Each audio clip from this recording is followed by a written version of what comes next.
फतेह kit ਦਿੱਤੇ ਨੇ ਕਿ ਤੁਹਾਨੂੰ ਕਿਤੇ ਜਾਣ ਦੀ ਲੋੜ ਨਹੀਂ। ਅਗਰ ਤੁਸੀਂ ਪੋਜ਼ਿਟਿਵ ਹੋ, ਸਟੇਜ 1 ਦੇ ਵਿੱਚ ਹੋ, ਲੈਵਲ 1 ਦੇ ਵਿੱਚ ਹੋ, ਆਪਣੇ ਘਰ ਜਾਓ, ਫਤਿਹ ਕਿਟ ਤੁਹਾਨੂੰ ਮਿਲ ਜੂਗਾ। ਬਿਮਾਰੀ ਕੀ ਦਵਾਈ ਲੈਣੀ ਹੈ, कैसे ਲੈਣੀ ਹੈ, ਸਾਰਾ ਕਾਗਜ਼ ਵਿੱਚ ਹੈ। ਕੋਈ ਬੰਦਾ ਆਊਗਾ ਜਿਹੜਾ ਤੁਹਾਨੂੰ ਦੇਊਗਾ ਔਰ ਉਹ ਸਮਝਾਊਗਾ ਵੀ ਤੁਹਾਨੂੰ, ਉਹ ਤੁਸੀਂ ਲਓ।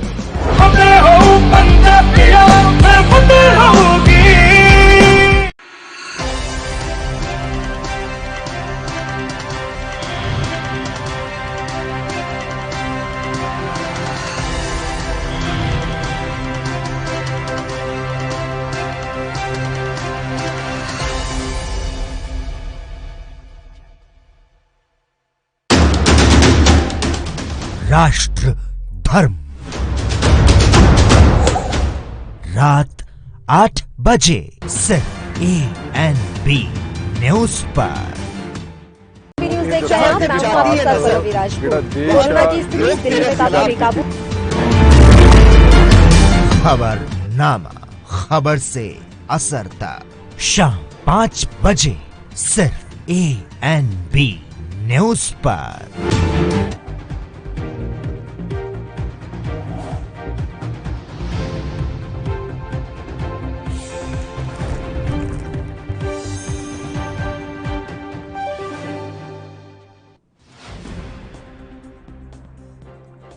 महाराष्ट्र की राजधानी मुंबई में भारी बारिश से 4 मंजिला इमारत ढही। हादसे में 11 लोगों की मौत, कई लोग गंभीर रूप से घायल। देश में ब्लैक फंगस का कहर जारी। आंध्र प्रदेश में 1955 मरीज, 5 नए मरीजों की मौत। एमपी के इंदौर में भी 49 लोगों की मौत। एसआईटी की टीम ने दिया बड़ी कार्रवाई को अंजाम। किसान नेता अनिल मलिक गिरफ्तार। बंगाल की महिला के साथ गैंगरेप का है आरोप। अन्य आरोपियों की तलाश जारी। ओडिशा में आज से भारी बारिश की आशंका। जिलाधिकारियों को मदद के लिए तैयार रहने के निर्देश।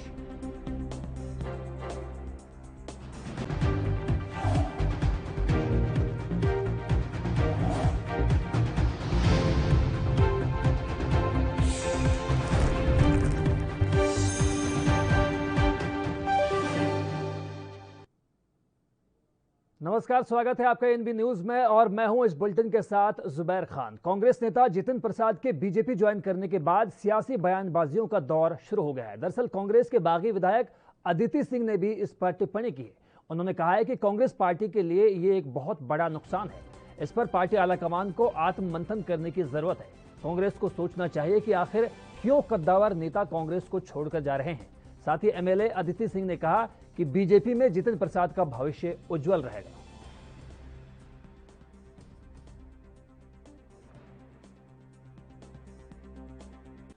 मैं तो यही कहूंगी कि कांग्रेस पार्टी का बहुत बड़ा नुकसान हुआ है।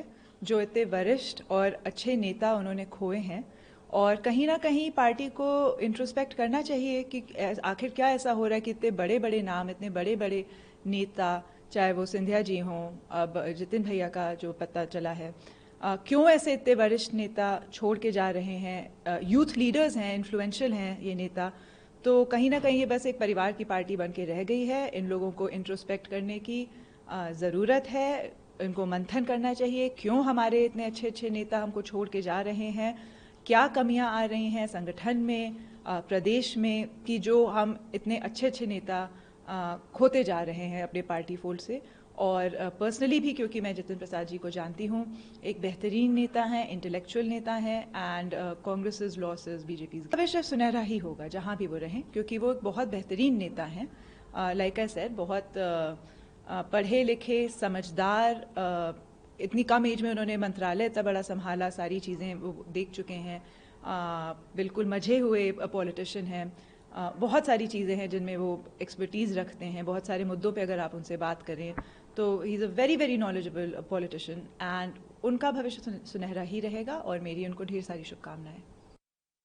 कांग्रेस से बीजेपी में शामिल हुए जितिन प्रसाद का बीजेपी नेता गौरव भाटिया ने स्वागत किया है और उन्होंने कहा है कि आने वाले यूपी के विधानसभा चुनाव में जितिन प्रसाद एक प्रमुख चेहरा हो सकते हैं। उन्होंने आगामी यूपी विधानसभा चुनाव में बीजेपी पार्टी की जीत का भी दावा किया और कहा कि कांग्रेस अपने परिवारवाद के कारण कहीं की नहीं रही।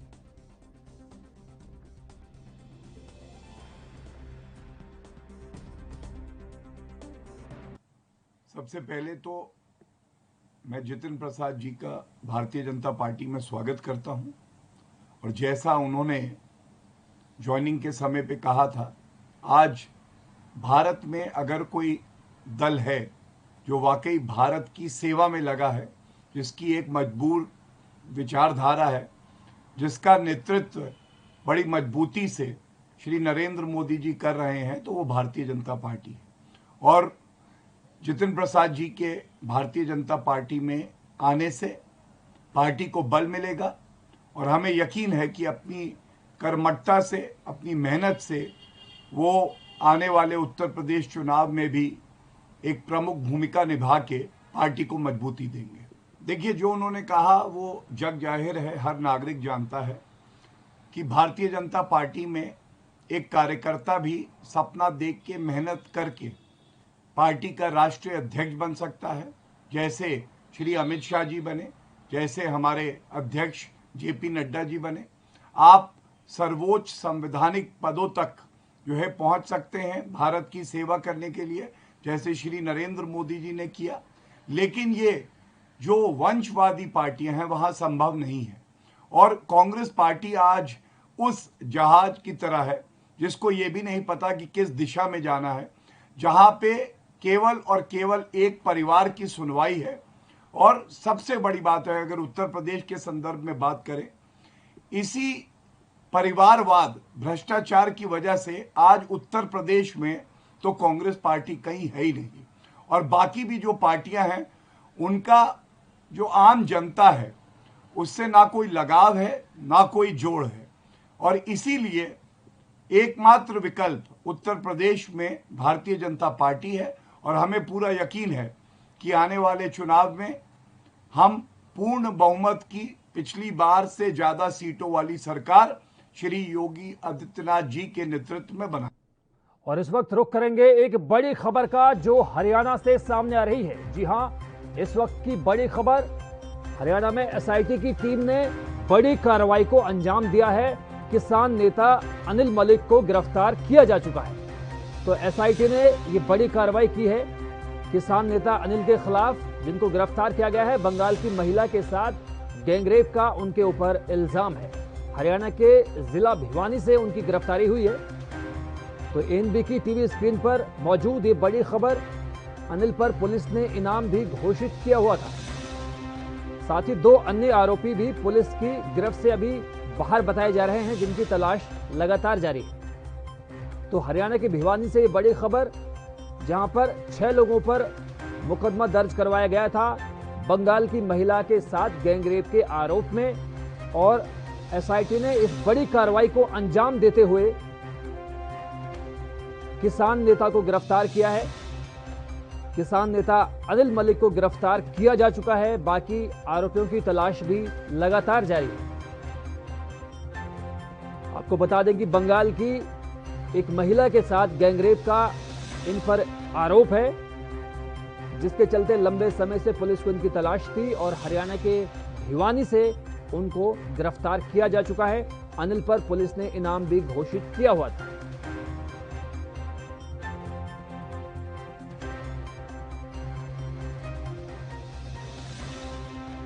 और इस वक्त हमारे साथ हमारे सहयोगी मनीष तिवारी मौजूद हैं। मनीष जी, सबसे पहले यही बताइए कि जिस तरह से किसान नेता की गिरफ्तारी हुई है और बाकी आरोपियों की तलाश अभी भी जारी है, तो क्या कुछ माना जाए तो, क्योंकि किसानों का लंबे समय से दिल्ली की सीमाओं पर प्रदर्शन चल रहा है 3 कृषि कानूनों के खिलाफ, तो ऐसे में साख पर बट्टा नहीं लगेगा? जी बिल्कुल, बता दें जुबेर जी, जो ये मामला है बहुत ही पेचीदा है। यहाँ पर जो किसान आंदोलन के दौरान जो है तो कई किसान वहाँ पर तो अवेलेबल थे ही। उस दौरान कुछ किसान जो है किसानों पर जो है गैंग रेप का आरोप लगा है। यानी कि एक किसान नेता अनिल मलिक को भिवानी से भी गिरफ्तार कर लिया गया है। अनिल मलिक पर जो है तो इनाम भी घोषित किया गया था और 2 अन्य आरोपी जो हैं अनूप चनौत और अंकुश सांगवान अभी भी पुलिस की गिरफ्त से बाहर हैं। हालांकि युवती बंगाल की निवासी है और युवती से दुष्कर्म मामले में 20 से ज्यादा किसान और किसान नेताओं से पुलिस अभी पूछताछ कर रही है। हालांकि पुलिस इसके लिए जो। मनीष जी, इस महत्वपूर्ण जानकारी के लिए आपका बहुत बहुत धन्यवाद। फिलहाल वक्त एक ब्रेक का हुआ है। ब्रेक के उस पार भी जारी है खबरों का सिलसिला।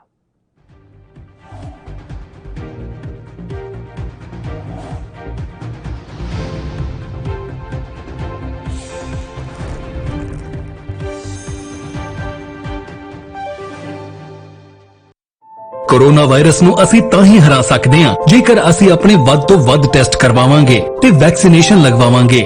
जैसे थोनू कोई थोड़ी बीमारी भी लगे, थोनू लगे कि मैनू मेरी छाती च दर्द है या मैनू खांसी हो गई या मैनू जुकाम हो गया या मेरा बदन दर्द है, तुसी वेट ना करो, टेस्ट कराओ। ਪੰਜਾਬ ਸਰਕਾਰ ਵੱਲੋਂ ਕੋਰੋਨਾ ਵਾਇਰਸ ਨਾਲ ਨਜਿੱਠਣ ਲਈ ਪੰਜਾਬ ਦੇ ਪਿੰਡਾਂ ਵਿੱਚ ਵੈਕਸੀਨੇਸ਼ਨ ਡਰਾਈਵ ਚਲਾਈ ਗਈ ਹੈ ਤਾਂ ਜੋ 18 ਸਾਲ ਤੋਂ ਉੱਪਰ ਦੇ ਸਾਰੇ ਲੋਕ ਜਲਦ ਤੋਂ ਜਲਦ ਆਪਣੀ ਵੈਕਸੀਨੇਸ਼ਨ ਕਰਵਾ ਸਕਣ।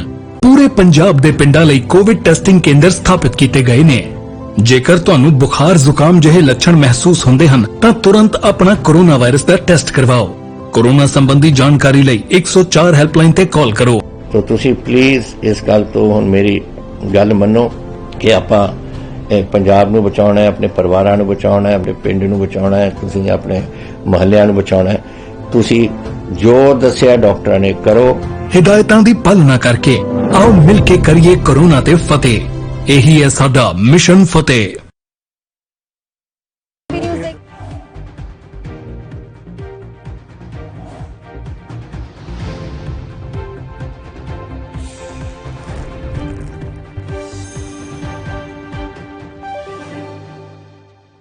तो ब्रेक के बाद स्वागत है आपका। मायानगरी मुंबई में मूसलाधार बारिश के चलते देर रात मालवानी इलाके में 4 मंजिला इमारत अचानक से भर कर गिर पड़ी।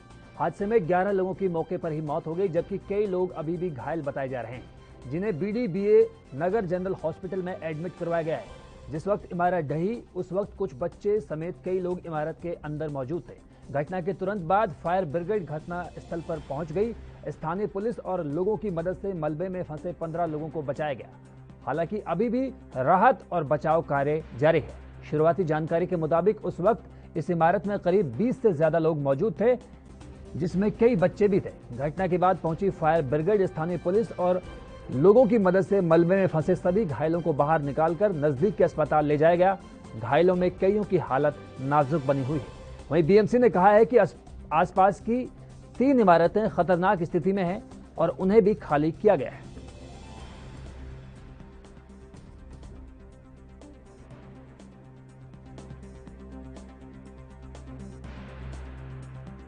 बहुत अनफॉर्चुनेट इंसिडेंट है।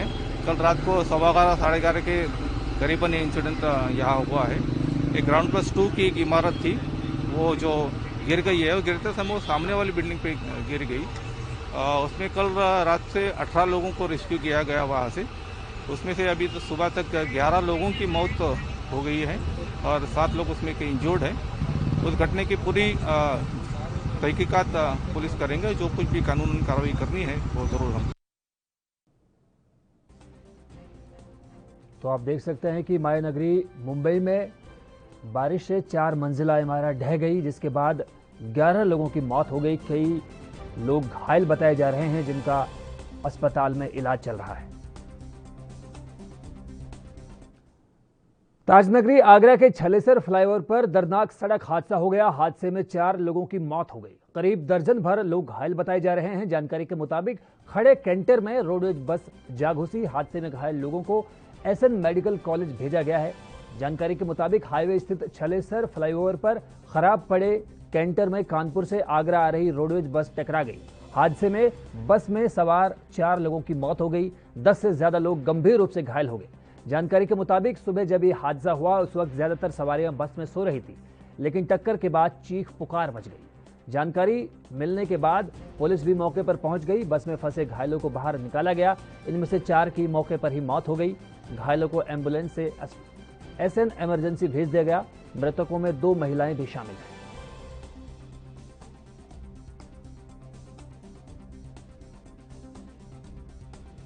तो आप देख सकते हैं कि यूपी के आगरा में ये भीषण सड़क हादसा हुआ है, जिसके बाद 4 लोगों की मौके पर ही मौत हो गई। दरअसल खड़े कैंटर में एक रोडवेज बस टकरा गई, जिसके बाद ये बड़ा हादसा पेश आया।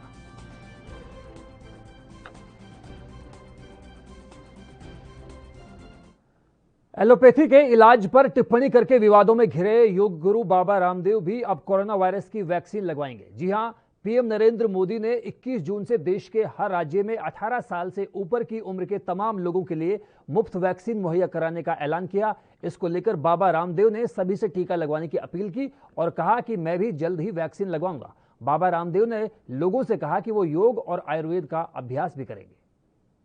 देखो, हमारी दुश्मनी किसी भी संगठन से हो नहीं सकती और सब जितने भी अच्छे डॉक्टर्स हैं वो तो इस धरती पर भगवान के भेजे हुए देवदूत हैं, वो तो धरती के लिए वरदान है। बाकी कोई डॉक्टर होकर के भी कोई यदि उल्टा पुल्टा करता है वो तो किसी इंडिविजुअल की गलती है, वो किसी पैथी की गलती नहीं है। हाँ देखो, प्रधानमंत्री जन औषधि केंद्र इसलिए खोलने पड़े कि जो जेनेरिक दवाइयां, जो मूल औषधियां हैं, उनके स्थान पर लोगों ने ब्रांडेड औषधियों वो 10-10 गुना, 20-20, 50-50, 100-100 गुना, 200-200 गुना रेट पर बेचनी शुरू कर दी। तो हम ये चाहते हैं कि किसी को पहले तो जो है दवाओं के नाम पर शोषण ना हो और फिर गैर जरूरी दवा, गैर जरूरी ऑपरेशन, इनसे सब लोग। आदरणीय मोदी जी ने 21 जून से ऐतिहासिक घोषणा कर दी है कि सबको मुफ्त वैक्सीन लगेगी। तो डबल वैक्सीन की डोज लगवाएं और साथ योग आयुर्वेद की डबल ताकत और पालें, तो ऐसा सुरक्षा कवच तैयार हो जाएगा कि हिंदुस्तान में हमारा तो संकल्प है एक भी व्यक्ति की मौत कोरोना से फिर नहीं हो। महाराज जी, आप कब तक लगवा रहे हैं वैक्सीन? जल्दी लगवा लें। देश कोरोना महामारी से बीते साल से लगातार जूझ रहा है। दूसरी लहर ने देश में कोहराम मचा दिया, तो वहीं अब तीसरी लहर को लेकर केंद्र सरकार और राज्य सरकारें पूरी तरह से सतर्क है। केंद्र सरकार ने अब बच्चों को भी इस इलाज के लिए नई जारी गाइडलाइंस पेश की है। केंद्र सरकार द्वारा जारी नई गाइडलाइंस में कहा गया है कि संक्रमित बच्चों को एंटी वायरल रेमडेसिविर नहीं दी जाए। इसके साथ ही ये भी कहा गया है कि बच्चों को स्टेरॉइड देने से बचा जाए। इस गाइडलाइंस में बच्चों की शारीरिक क्षमता को देखने के लिए 6 मिनट का वॉक टेस्ट लेने की सलाह दी गई है। बता दें कि कोरोना की तीसरी लहर में बच्चों के बड़ी संख्या में संक्रमित होने की संभावना जताई गई है। मंत्रालय ने साफ कहा है कि ज्यादा गंभीर मरीजों को ही स्टेरॉइड दी जाए। मंत्रालय की तरफ से जारी बयान में कहा गया है कि बच्चों की उंगली में पल्स ऑक्सीमीटर लगाकर उनसे 6 मिनट तक लगातार टहलने को कहा जाए। अगर इस दौरान उनका सैचुरेशन 94 से कम पाया जाता है तो उनमें सांस लेने में तकलीफ देखी जा सकती है। इस आधार पर बच्चों को अस्पताल में एडमिट किए जाने का फैसला लिया जा सकता है।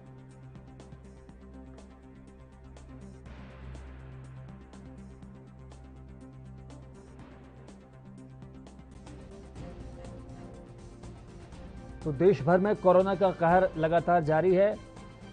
पहली और दूसरी लहर में कोरोना ने जमकर अपना तांडव मचाया था, जमकर कहर बरपाया था, हजारों लोगों की जानें चली गई।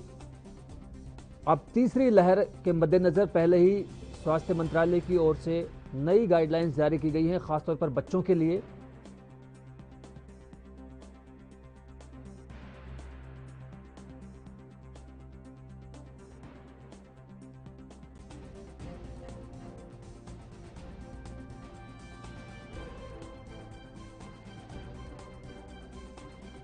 तो बच्चों के इलाज के लिए नई गाइडलाइंस जारी की गई हैं। कहा गया है कि बच्चों को रेमडेसिविर इंजेक्शन ना दिया जाए। स्टेरॉइड से भी बचने की सलाह स्वास्थ्य मंत्रालय ने जारी की।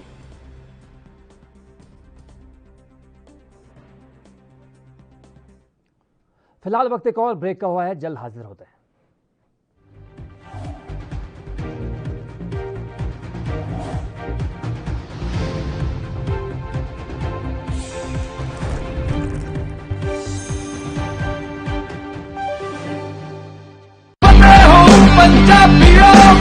वैक्सीन जरूर कराउणी है। तुसीं थोड़े एंटीबॉडीज ਵਧਾਉਣੇ ਨੇ। ਜਦੋਂ ਤੁਹਾਡੇ ਐਂਟੀਬॉडीज ਵਧਣਗੇ ਉਹ ਐਂਟੀਬॉडीज ਨੇ ਜਿਹੜੇ ਕੋਰੋਨਾ ਦੇ ਨਾਲ ਜੰਗ ਲੜ ਸਕਦੀ ਹੈ ਤੁਹਾਡੇ ਬॉडीज ਦੇ ਵਿੱਚ। ਇਹ ਤੁਹਾਨੂੰ ਕਰਾਉਣਾ ਚਾਹੀਦਾ ਹੈ। ਤੁਹਾਨੂੰ ਉਹ ਡਾਕਟਰ ਜੋ ਪਹਿਲੇ ਦਿਨ ਤੋਂ ਕਹਿ ਰਹੇ ਨੇ ਮਾਸਕ ਨਹੀਂ ਭੁੱਲਣਾ। ਅਗਰ ਕਿਸੇ ਨੂੰ ਕੋਵਿਡ ਹੋ ਵੀ ਚੁੱਕਿਆ ਉਹਨੂੰ ਵੀ ਦੇਖੋ ਕਿ ਮਾਸਕ ਪਹਿਨੇ, ਕਿਉਂਕਿ ਸਟ੍ਰੇਨਸ ਬਦਲਦੇ। ਇਹ ਜਿਹੜੇ ਸਟ੍ਰੇਨ ਨੇ ਨਾ ਕੋਰੋਨਾ ਦੇ, ਇਹਨਾਂ ਦੀ ਮਿਊਟੈਂਟਸ ਬਣ ਜਾਂਦੇ ਨੇ। ਇਸ ਕਰਕੇ ਤੁਸੀਂ ਉਹ ਜੋ ਬੇਸਿਕ ਚੀਜ਼ਾਂ ਨੇ, मास्क पहनना, हाथ धोने, सोशल डिस्टेंसिंग रखनी, ये जरूरी है। ਤੁਹਾਨੂੰ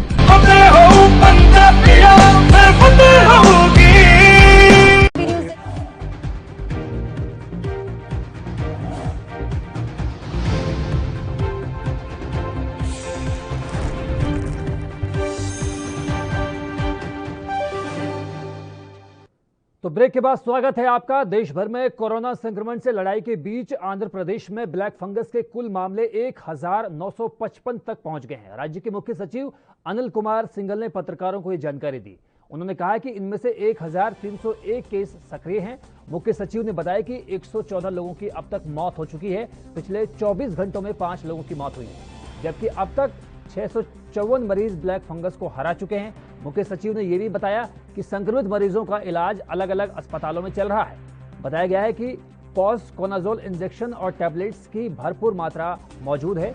उन्होंने ये भी जानकारी दी कि केंद्र से राज्य को लिपोसोमल एम्फोटेरिसिन बी इंजेक्शन के 7000 डोज मंगलवार को मिले हैं। इन सभी डोज का वितरण जरूरतमंद जिलों में किया गया है।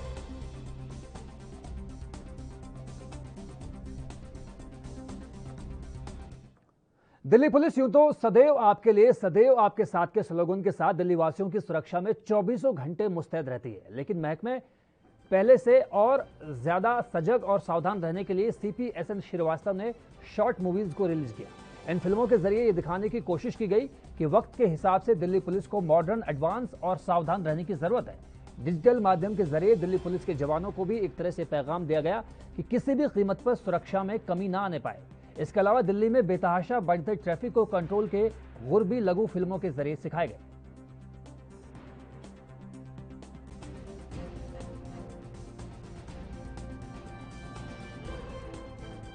यार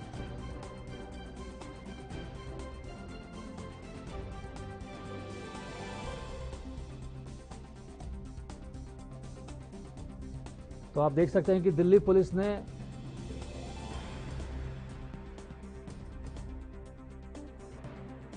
क्षेत्र की बड़ी प्राकृतिक गैस मार्केटिंग और कारोबार करने वाली कंपनी गेल इंडिया लिमिटेड के विभाजन प्रस्ताव फिलहाल कैंसिल कर दिया गया है। जानकारी के मुताबिक इसकी जगह कंपनी इनविट के जरिए पाइपलाइन कारोबार में कुछ हिस्सेदारी बेचकर उसका मोनेटाइजेशन करेगी। खबर के मुताबिक गेल के चेयरमैन और प्रबंध निदेशक मनोज जैन ने कहा कि कंपनी ने अपनी 2 पाइपलाइन परियोजनाएं बाजार पर चढ़ाने को लेकर योजना पेट्रोलियम और प्राकृतिक गैस मंत्रालय को भेजी है। अगर मंजूरी मिल जाती है तो बुनियादी ढांचा निवेश ट्रस्ट चालू वित्त वर्ष में ही संभव है।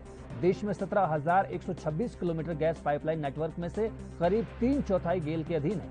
इससे गेल की बाजार में मजबूत स्थिति है। इसी को लेकर हुए ये प्रपोजल में कहा गया था कि गेल के पाइपलाइन कारोबार को अलग कंपनी का रूप दिया जाएगा। कंपनी के वित्तीय परिणाम के मौके पर संवाददाताओं से बातचीत में जैन ने कहा कि इस संदर्भ में कोई लंबित प्रस्ताव नहीं है।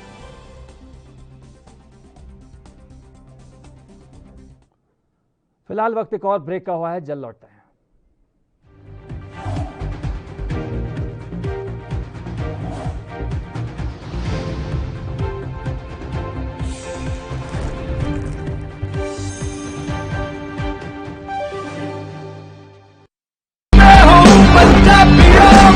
रूरल कोरोना वॉलंटियर्स कह के एक 7 ਬੰਦਿਆਂ ਦਾ ਗਰੁੱਪ ਹਰ ਪਿੰਡ ਦੇ ਵਿੱਚ ਬਣਾਇਆ ਜਾਏ। ਉਹ 7 ਮੈਂਬਰ ਦਾ ਗਰੁੱਪ ਆਪਣੇ ਪਿੰਡਾਂ ਦੇ ਵਿੱਚ ਘੁੰਮੇ ਔਰ ਇਹਦੇ ਵਿੱਚ ਉਹਨਾਂ ਨੂੰ ਐਮਫਸਾਈਜ਼ ਕਰਨਾ ਚਾਹੀਦਾ ਹੈ ਟੈਸਟ ਕਰੋ। जैसे मैं ਤੁਹਾਨੂੰ ਦੱਸਿਆ ਜਿੱਥੇ ਫਿਰ ਅਗਰ ਕੋਈ ਪੋਜ਼ਿਟਿਵ ਨਿਕਲਿਆ ਉਹ ਕਿਹਨੂੰ ਮਿਲਿਆ ਉਹਨੂੰ ਟ੍ਰੇਸ ਕਰੋ ਕਿ ਜਾ ਕੇ ਦੇਖੋ ਕਿ ਕਿਹਨੂੰ ਮਿਲਿਆ ਉਹਨੂੰ ਵੀ ਟੈਸਟ ਕਰੋ ਔਰ ਫਿਰ ਜਿਹੜੇ ਕੋਵਿਡ ਪੋਜ਼ਿਟਿਵ ਨੇ ट्रीट करो। 3 T's, 3 T's test, trace and treat.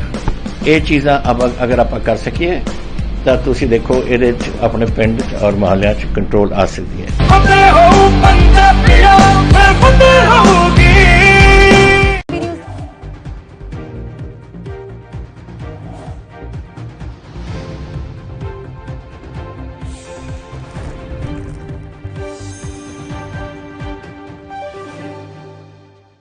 तो ब्रेक के बाद स्वागत है आपका। भारतीय मौसम विभाग ने अगले 3-4 दिनों के लिए मुंबई और उसके आसपास के जिलों में भारी बारिश का रेड अलर्ट जारी किया है। आपको बता दें कि कई दिनों से मुंबई में लगातार बारिश जारी है।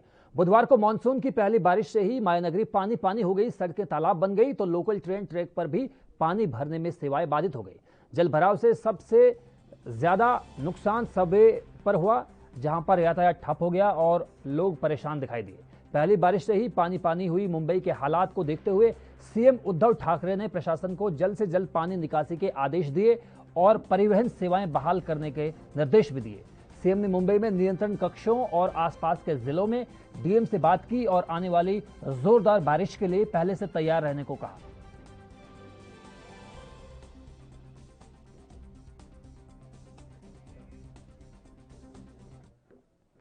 मध्य और उत्तर भारत में पिछले कई दिनों से जारी भीषण गर्मी से आज राहत मिल सकती है। दरअसल मौसम विभाग ने कहा है कि पूर्वी भारत और इससे सटे मध्य भारत के अधिकांश हिस्सों में आज से व्यापक रूप से बारिश होने की संभावना है, क्योंकि उत्तर बंगाल की खाड़ी और पड़ोस के इलाके वायु के कम दबाव वाले क्षेत्र के प्रभाव में हैं। भारतीय मौसम विज्ञान विभाग यानी आईएमडी के राष्ट्रीय मौसम पूर्वानुमान केंद्र से अपनी रिपोर्ट में कहा गया है कि 11 जून के दौरान ओडिशा, गंगे पश्चिम बंगाल, झारखंड, पूर्वी मध्य प्रदेश, विदर्भ और छत्तीसगढ़ में भी भारी बारिश से लोगों को दो चार होना पड़ सकता है। वहीं कम दबाव के क्षेत्र यानी 11 जून के आसपास बनने की संभावना की वजह से दक्षिण पश्चिम मानसून के ओडिशा, पश्चिम बंगाल और झारखंड के ज्यादातर हिस्सों और बिहार के कुछ हिस्सों में आगे बढ़ने की संभावना जताई गई।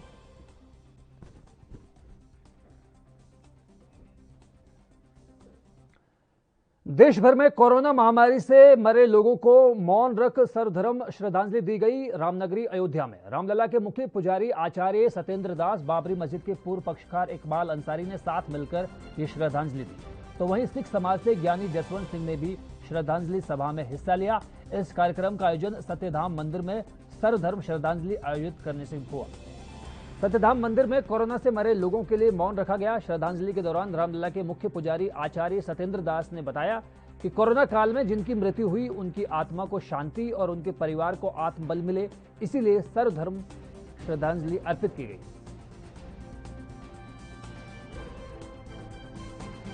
अर्पित किए हैं जो इस कोरोना महामारी में काल कौलिक की मृत्यु उनकी हो गई है, उनके लिए प्रार्थना किए हैं कि उनको शांति मिले और श्रद्धांजलि जो देना चाहिए था उसको हम लोगों ने श्रद्धांजलि दिया।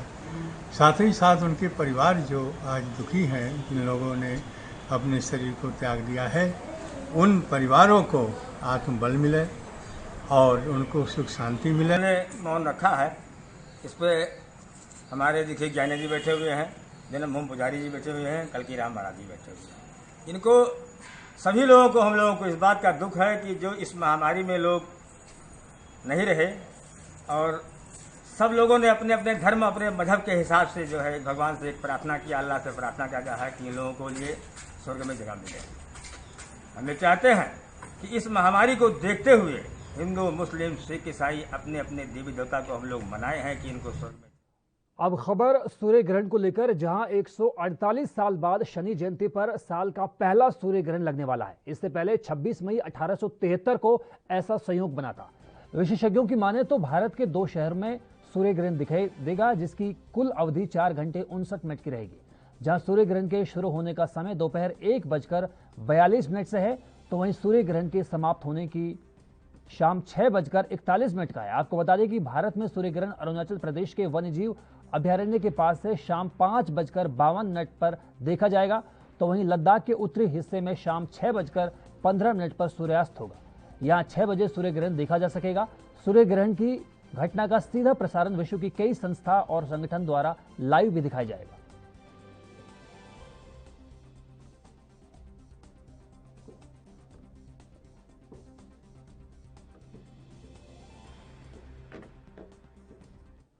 तो फिलहाल इस बुलेटिन में बस इतना ही। मुझे दीजिए इजाजत। नमस्कार।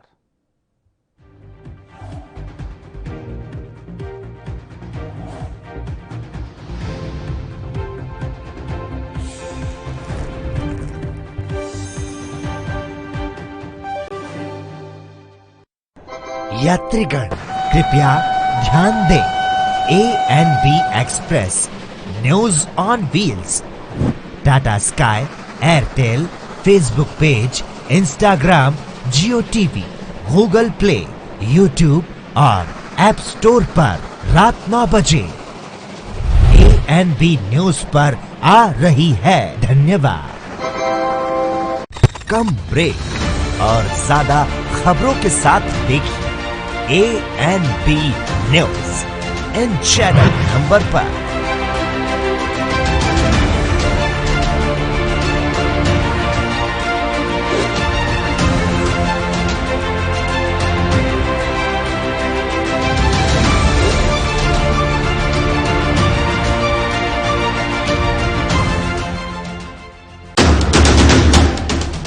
राष्ट्र धर्म।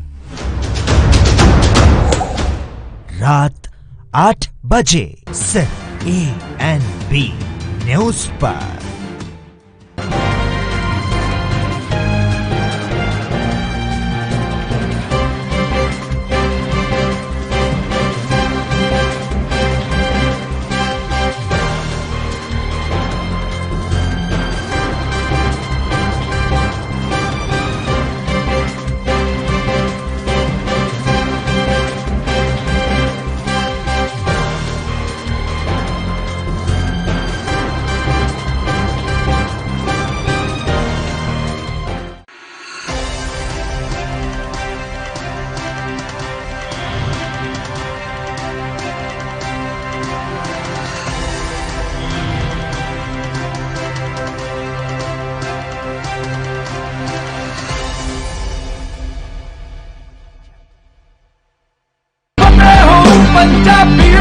ਫਤਿਹ ਕਿਟ ਦਿੱਤੇ ਨੇ ਕਿ ਤੁਹਾਨੂੰ ਕਿਤੇ ਜਾਣ ਦੀ ਲੋੜ ਨਹੀਂ। ਅਗਰ ਤੁਸੀਂ ਪੋਜ਼ਿਟਿਵ ਹੋ, ਸਟੇਜ 1 ਦੇ ਵਿੱਚ ਹੋ, ਲੈਵਲ 1 ਦੇ ਵਿੱਚ ਹੋ, ਆਪਣੇ ਘਰ ਜਾਓ, ਫਤਿਹ ਕਿਟ ਤੁਹਾਨੂੰ ਮਿਲ ਜੂਗਾ। ਬਿਮਾਰੀ ਦਾ ਕੀ ਦਵਾਈ ਲੈਣੀ ਹੈ, कैसे ਲੈਣੀ ਹੈ, ਸਾਰਾ ਕਾਗਜ਼ ਵਿੱਚ ਹੈ। ਕੋਈ ਬੰਦਾ ਆਊਗਾ ਜਿਹੜਾ ਤੁਹਾਨੂੰ ਦੇਊਗਾ ਔਰ ਉਹ ਸਮਝਾਊਗਾ ਵੀ ਤੁਹਾਨੂੰ, ਉਹ ਤੁਸੀਂ ਲਓ।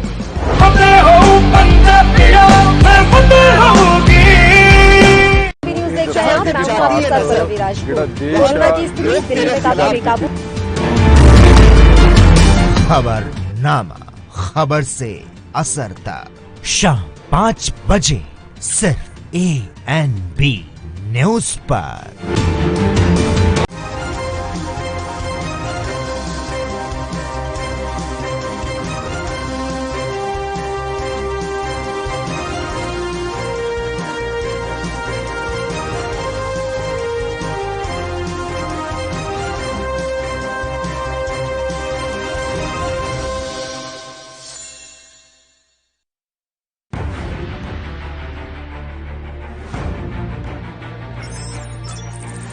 खबर चाहे सियासत की हो या सरकार की,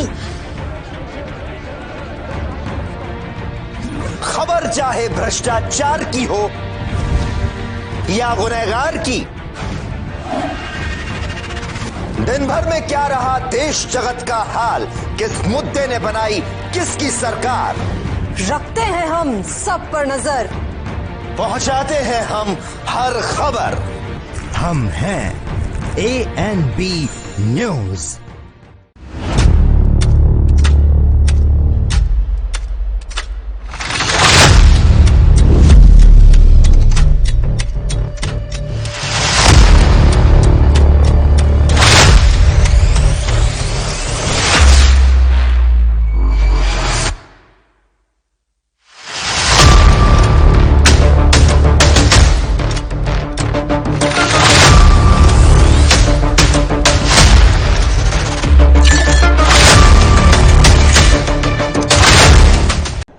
यात्रीगण कृपया ध्यान दें, ANB express news on wheels Tata sky, Airtel, Facebook page, Instagram, Jio TV, Google play, YouTube और ऐप स्टोर पर रात 9 बजे ANB न्यूज पर आ रही है। धन्यवाद। लखनऊ से लेकर चंडीगढ़ तक, मुंबई से लेकर रायपुर तक, क्या है राजनीति की हलचल, क्या है समाज का मिजाज। राजधानी लाइव, हमारी नजर, आपका फैसला, हर रोज सुबह 8 बजे सिर्फ ANB न्यूज पर। कम ब्रेक और ज्यादा खबरों के साथ देखिए ANB news in channel number पर।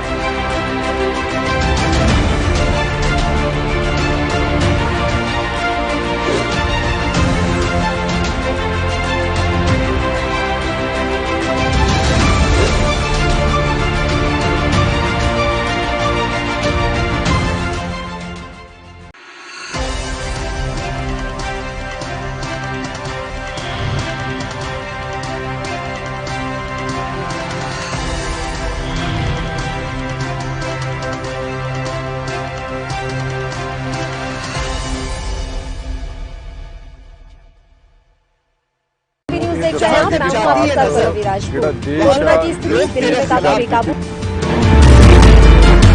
खबरनामा, खबर से असर तक शाम 5 बजे सिर्फ ANB न्यूज पर।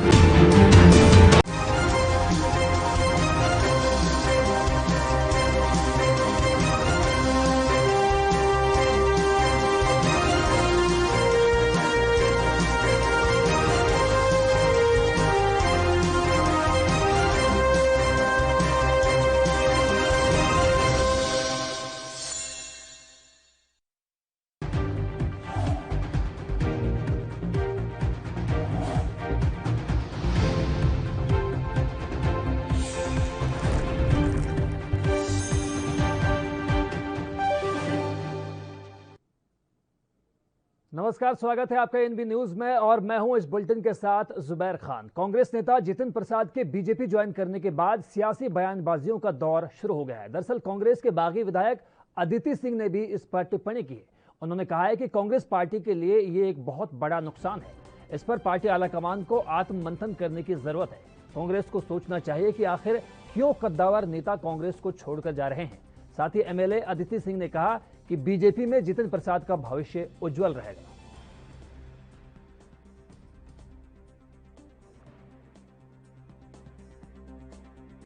मैं तो यही कहूंगी कि कांग्रेस पार्टी का बहुत बड़ा नुकसान हुआ है।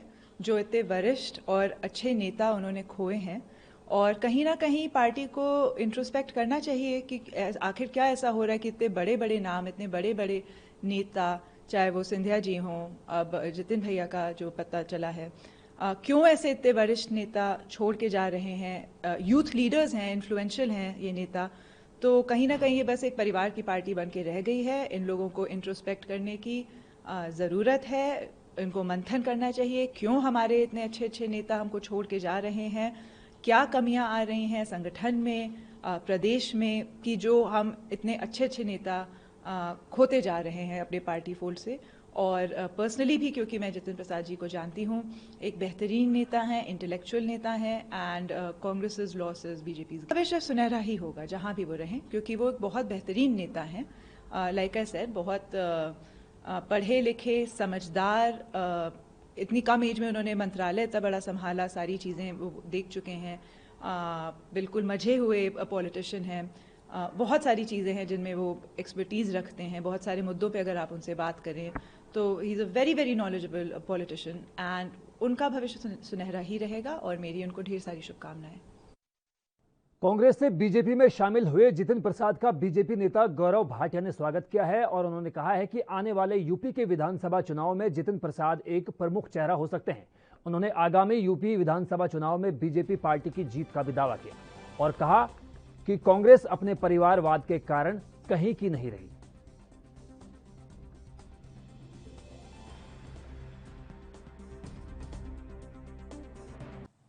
सबसे पहले तो मैं जितिन प्रसाद जी का भारतीय जनता पार्टी में स्वागत करता हूं, और जैसा उन्होंने ज्वाइनिंग के समय पे कहा था, आज भारत में अगर कोई दल है जो वाकई भारत की सेवा में लगा है, जिसकी एक मजबूत विचारधारा है, जिसका नेतृत्व बड़ी मजबूती से श्री नरेंद्र मोदी जी कर रहे हैं, तो वो भारतीय जनता पार्टी है। और जितिन प्रसाद जी के भारतीय जनता पार्टी में आने से पार्टी को बल मिलेगा, और हमें यकीन है कि अपनी कर्मठता से, अपनी मेहनत से वो आने वाले उत्तर प्रदेश चुनाव में भी एक प्रमुख भूमिका निभा के पार्टी को मजबूती देंगे। देखिए, जो उन्होंने कहा वो जग जाहिर है, हर नागरिक जानता है कि भारतीय जनता पार्टी में एक कार्यकर्ता भी सपना देख के, मेहनत करके पार्टी का राष्ट्रीय अध्यक्ष बन सकता है। जैसे श्री अमित शाह जी बने, जैसे हमारे अध्यक्ष JP नड्डा जी बने। आप सर्वोच्च संवैधानिक पदों तक जो है पहुंच सकते हैं भारत की सेवा करने के लिए, जैसे श्री नरेंद्र मोदी जी ने किया। लेकिन ये जो वंशवादी पार्टियां हैं वहां संभव नहीं है, और कांग्रेस पार्टी आज उस जहाज की तरह है जिसको ये भी नहीं पता कि किस दिशा में जाना है, जहां पे केवल और केवल एक परिवार की सुनवाई है और सबसे बड़ी बात है, अगर उत्तर प्रदेश के संदर्भ में बात करें, इसी परिवारवाद भ्रष्टाचार की वजह से आज उत्तर प्रदेश में तो कांग्रेस पार्टी कहीं है ही नहीं, और बाकी भी जो पार्टियां हैं उनका जो आम जनता है उससे ना कोई लगाव है ना कोई जोड़ है। और इसीलिए एकमात्र विकल्प उत्तर प्रदेश में भारतीय जनता पार्टी है, और हमें पूरा यकीन है कि आने वाले चुनाव में हम पूर्ण बहुमत की पिछली बार से ज्यादा सीटों वाली सरकार श्री योगी आदित्यनाथ जी के नेतृत्व में बना। फिलहाल वक्त एक ब्रेक का हुआ है, ब्रेक के उस पार भी जारी है खबरों का सिलसिला।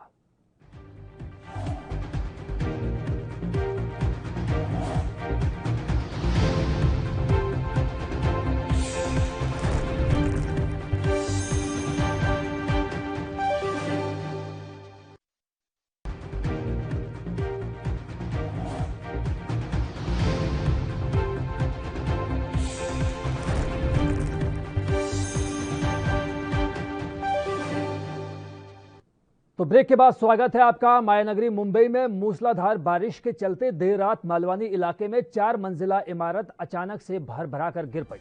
हादसे में 11 लोगों की मौके पर ही मौत हो गई, जबकि कई लोग अभी भी घायल बताए जा रहे हैं, जिन्हें BDBA नगर जनरल हॉस्पिटल में एडमिट करवाया गया है। जिस वक्त इमारत ढही उस वक्त कुछ बच्चे समेत कई लोग इमारत के अंदर मौजूद थे।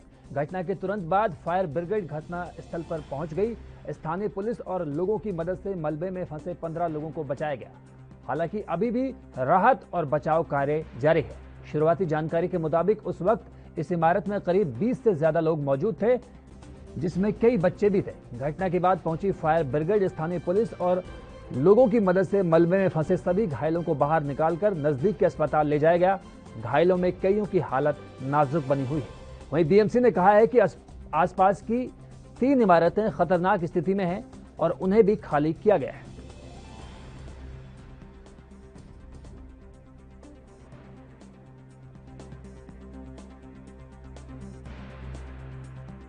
बहुत अनफॉर्चुनेट इंसिडेंट है।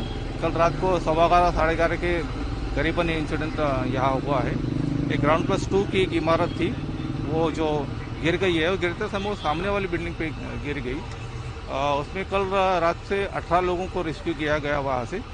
उसमें से अभी तो सुबह तक 11 लोगों की मौत हो गई है और 7 लोग उसमें के इंजर्ड हैं। उस घटने की पूरी तहकीकात पुलिस करेंगे। जो कुछ भी कानूनी कार्रवाई करनी है वो जरूर हम। तो आप देख सकते हैं कि मायानगरी मुंबई में बारिश से 4 मंजिला इमारत ढह गई, जिसके बाद 11 लोगों की मौत हो गई। कई लोग घायल बताए जा रहे हैं, जिनका अस्पताल में इलाज चल रहा है। ताजनगरी आगरा के छलेसर फ्लाईओवर पर दर्दनाक सड़क हादसा हो गया। हादसे में 4 लोगों की मौत हो गई। करीब दर्जन भर लोग घायल बताए जा रहे हैं। जानकारी के मुताबिक खड़े कैंटर में रोडवेज बस जा घुसी। हादसे में घायल लोगों को SN मेडिकल कॉलेज भेजा गया है। जानकारी के मुताबिक हाईवे स्थित छलेसर फ्लाईओवर पर खराब पड़े कैंटर में कानपुर से आगरा आ रही रोडवेज बस टकरा गई।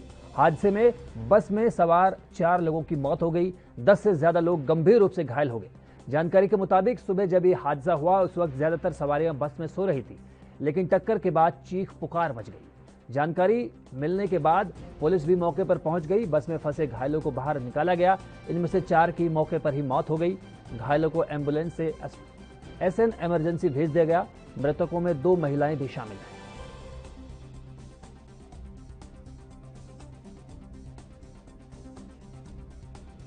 तो आप देख सकते हैं कि यूपी के आगरा में ये भीषण सड़क हादसा हुआ है, जिसके बाद 4 लोगों की मौके पर ही मौत हो गई।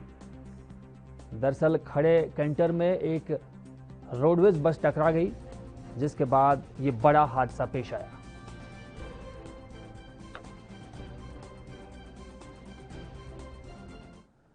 एलोपैथी के इलाज पर टिप्पणी करके विवादों में घिरे योग गुरु बाबा रामदेव भी अब कोरोना वायरस की वैक्सीन लगवाएंगे। जी हां, पीएम नरेंद्र मोदी ने 21 जून से देश के हर राज्य में 18 साल से ऊपर की उम्र के तमाम लोगों के लिए मुफ्त वैक्सीन मुहैया कराने का ऐलान किया। इसको लेकर बाबा रामदेव ने सभी से टीका लगवाने की अपील की और कहा कि मैं भी जल्द ही वैक्सीन लगवाऊंगा। बाबा रामदेव ने लोगों से कहा कि वो योग और आयुर्वेद का अभ्यास भी करेंगे। हमारी दुश्मनी किसी भी संगठन से हो नहीं सकती, और सब जितने भी अच्छे डॉक्टर्स हैं वो तो इस धरती पर भगवान के भेजे हुए देवदूत हैं, वो तो धरती के लिए वरदान है। बाकी कोई डॉक्टर होकर के भी कोई यदि उल्टा पुल्टा करता है वो तो किसी इंडिविजुअल की गलती है, वो किसी पैथी की गलती नहीं है। हाँ देखो, प्रधानमंत्री जन औषधि केंद्र इसलिए खोलने पड़े कि जो जेनेरिक दवाइयां, जो मूल औषधियां हैं, उनके स्थान पर लोगों ने ब्रांडेड औषधियों वो 10-10 गुना, 20-20, 50-50, 100-100 गुना, 200-200 गुना रेट पर बेचनी शुरू कर दी। तो हम ये चाहते हैं कि किसी को पहले तो जो है दवाओं के नाम पर शोषण ना हो, और फिर गैर जरूरी दवा, गैर जरूरी ऑपरेशन, इनसे सब लोग। आदरणीय मोदी जी ने 21 जून से ऐतिहासिक घोषणा कर दी है कि सबको मुफ्त वैक्सीन लगेगी, तो डबल वैक्सीन की डोज लगवाएं और साथ योग आयुर्वेद की डबल ताकत और पालें, तो ऐसा सुरक्षा कवच तैयार हो जाएगा कि हिंदुस्तान में हमारा तो संकल्प है एक भी व्यक्ति की मौत कोरोना से फिर नहीं हो। महाराज जी, आप कब तक लगवा रहे हैं वैक्सीन? जल्दी लगवा लें। देश कोरोना महामारी से बीते साल से लगातार जूझ रहा है। दूसरी लहर ने देश में कोहराम मचा दिया, तो वहीं अब तीसरी लहर को लेकर केंद्र सरकार और राज्य सरकारें पूरी तरह से सतर्क है। केंद्र सरकार ने अब बच्चों को भी इस इलाज के लिए नई जारी गाइडलाइंस पेश की है। केंद्र सरकार द्वारा जारी नई गाइडलाइंस में कहा गया है कि संक्रमित बच्चों को एंटी वायरल रेमडेसिविर नहीं दी जाए।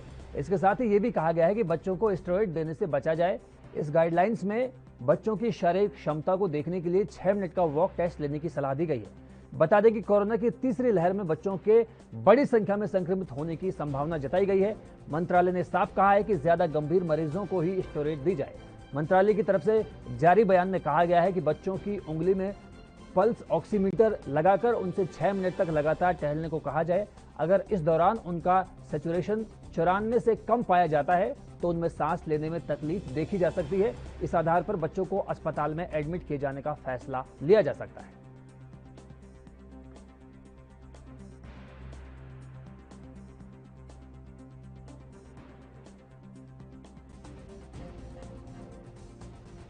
तो देश भर में कोरोना का कहर लगातार जारी है। पहली और दूसरी लहर में कोरोना ने जमकर अपना तांडव मचाया था, जमकर कहर बरपाया था, हजारों लोगों की जानें चली गई। अब तीसरी लहर के मद्देनजर पहले ही स्वास्थ्य मंत्रालय की ओर से नई गाइडलाइंस जारी की गई हैं, खासतौर पर बच्चों के लिए।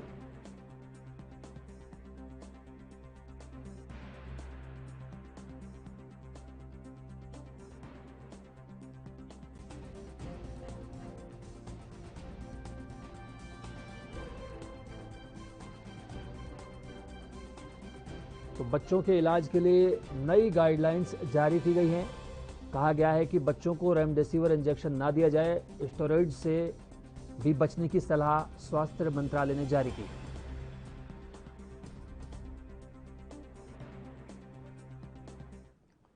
फिलहाल वक्त एक और ब्रेक का हुआ है, जल्द हाजिर होते हैं।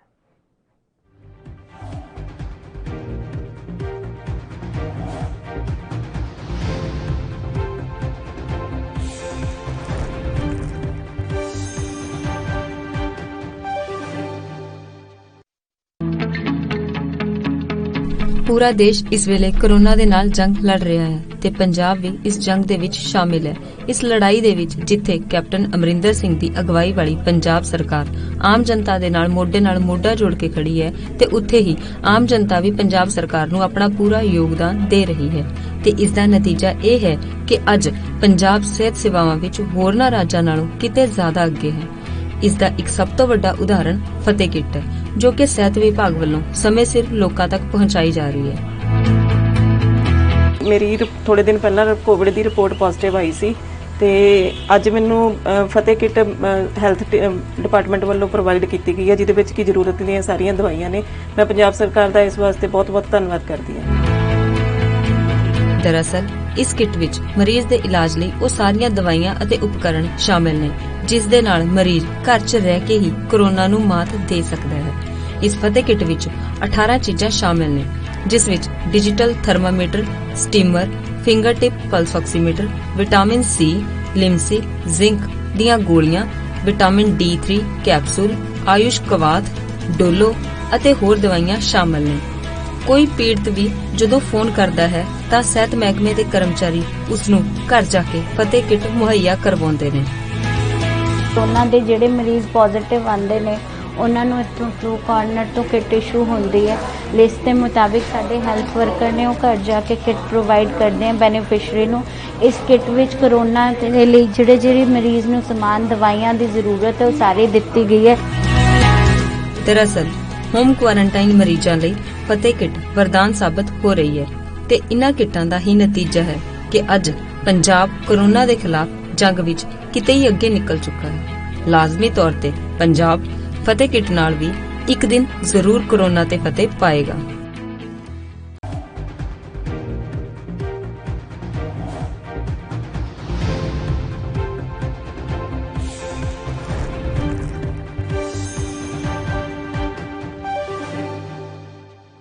तो ब्रेक के बाद स्वागत है आपका। देश भर में कोरोना संक्रमण से लड़ाई के बीच आंध्र प्रदेश में ब्लैक फंगस के कुल मामले 1955 तक पहुंच गए हैं। राज्य के मुख्य सचिव अनिल कुमार सिंघल ने पत्रकारों को यह जानकारी दी। उन्होंने कहा कि इनमें से 1301 केस सक्रिय हैं। मुख्य सचिव ने बताया कि 114 लोगों की अब तक मौत हो चुकी है। पिछले 24 घंटों में 5 लोगों की मौत हुई है, जबकि अब तक 654 मरीज ब्लैक फंगस को हरा चुके हैं। मुख्य सचिव ने यह भी बताया कि संक्रमित मरीजों का इलाज अलग अलग अस्पतालों में चल रहा है। बताया गया है कि पॉसकोनाजोल इंजेक्शन और टैबलेट्स की भरपूर मात्रा मौजूद है। उन्होंने ये भी जानकारी दी कि केंद्र से राज्य को लिपोसोमल एम्फोटेरिसिन बी इंजेक्शन के 7000 डोज मंगलवार को मिले हैं। इन सभी डोज का वितरण जरूरतमंद जिलों में किया गया है।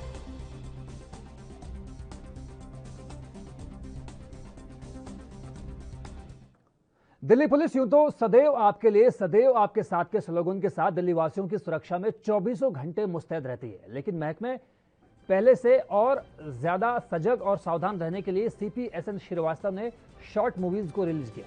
इन फिल्मों के जरिए ये दिखाने की कोशिश की गई कि वक्त के हिसाब से दिल्ली पुलिस को मॉडर्न, एडवांस और सावधान रहने की जरूरत है। डिजिटल माध्यम के जरिए दिल्ली पुलिस के जवानों को भी एक तरह से पैगाम दिया गया कि किसी भी कीमत पर सुरक्षा में कमी ना आने पाए। इसके अलावा दिल्ली में बेतहाशा बढ़ते ट्रैफिक को कंट्रोल के गुर भी लघु फिल्मों के जरिए सिखाए गए।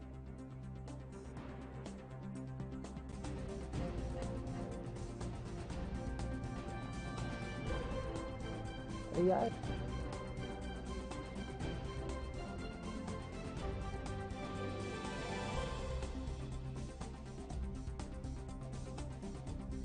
तो आप देख सकते हैं कि दिल्ली पुलिस ने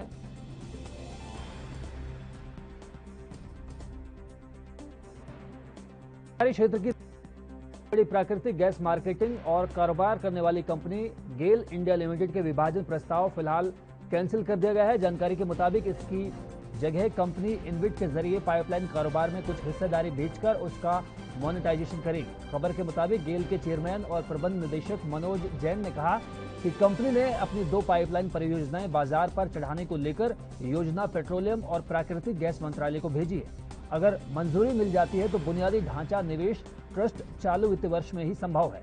देश में 17,126 किलोमीटर गैस पाइपलाइन नेटवर्क में से करीब 3/4 गेल के अधीन है। इससे गेल की बाजार में मजबूत स्थिति है।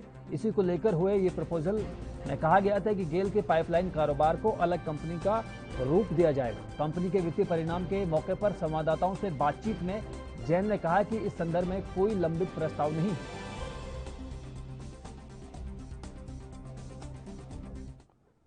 फिलहाल वक्त एक और ब्रेक का हुआ है, जल्द लौटते हैं।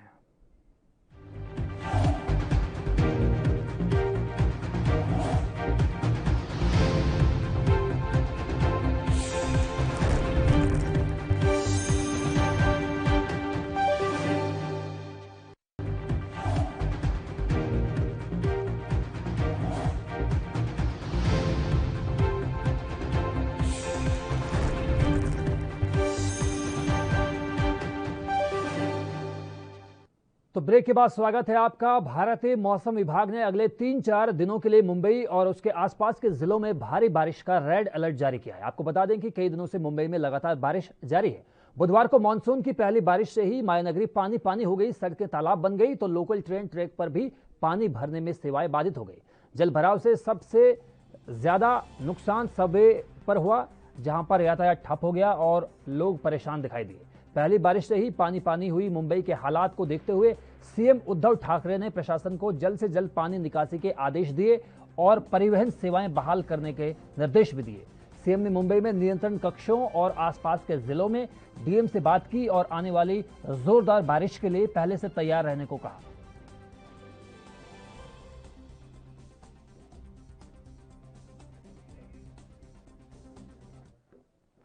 मध्य और उत्तर भारत में पिछले कई दिनों से जारी भीषण गर्मी से आज राहत मिल सकती है। दरअसल मौसम विभाग ने कहा है कि पूर्वी भारत और इससे सटे मध्य भारत के अधिकांश हिस्सों में आज से व्यापक रूप से बारिश होने की संभावना है, क्योंकि उत्तर बंगाल की खाड़ी और पड़ोस के इलाके वायु के कम दबाव वाले क्षेत्र के प्रभाव में हैं।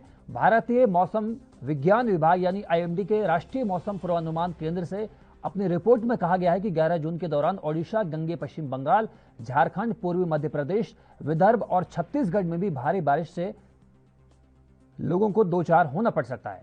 वहीं कम दबाव के क्षेत्र यानी 11 जून के आसपास बनने की संभावना की वजह से दक्षिण पश्चिम मानसून के ओडिशा, पश्चिम बंगाल और झारखंड के ज्यादातर हिस्सों और बिहार के कुछ हिस्सों में आगे बढ़ने की संभावना जताई गई।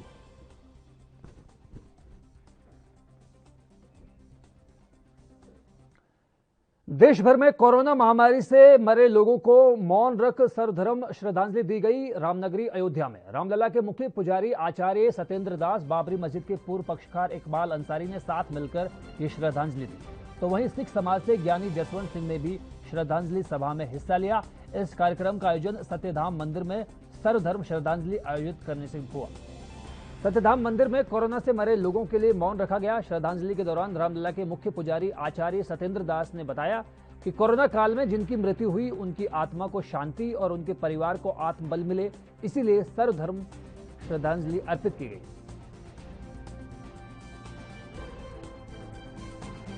अर्पित किए हैं जो इस कोरोना महामारी में काल कौलिक मृत्यु उनकी हो गई है, उनके लिए प्रार्थना किए हैं कि उनको शांति मिले और श्रद्धांजलि जो देना चाहिए था उसको हम लोगों ने श्रद्धांजलि दिया। साथ ही साथ उनके परिवार जो आज दुखी हैं, जिन लोगों ने अपने शरीर को त्याग दिया है, उन परिवारों को आत्मबल मिले और उनको सुख शांति मिले। मौन रखा है। इस पर हमारे देखिए ज्ञानी जी बैठे हुए हैं, जन्मभूमि पुजारी जी बैठे हुए हैं, कलकी राम महाराज जी बैठे हुए हैं। इनको सभी लोगों को हम लोगों को न्यूज़ देख रहे हैं आप। मैं हूं आपके साथ परवीन राजपूत। कोरोना की स्थिति दिल्ली में काफी बेकाबू। खबरनामा, खबर से असर तक शाम 5 बजे सिर्फ ANB न्यूज पर।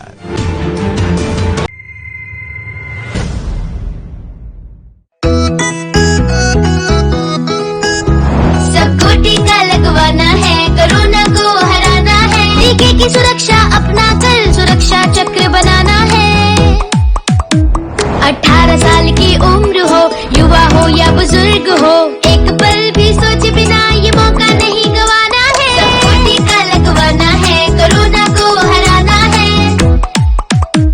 टीका लगने के बाद भी सुरक्षा को अपना कर भी मास्क फिर भी लगाना है। 2 गज की दूरी निभाना है।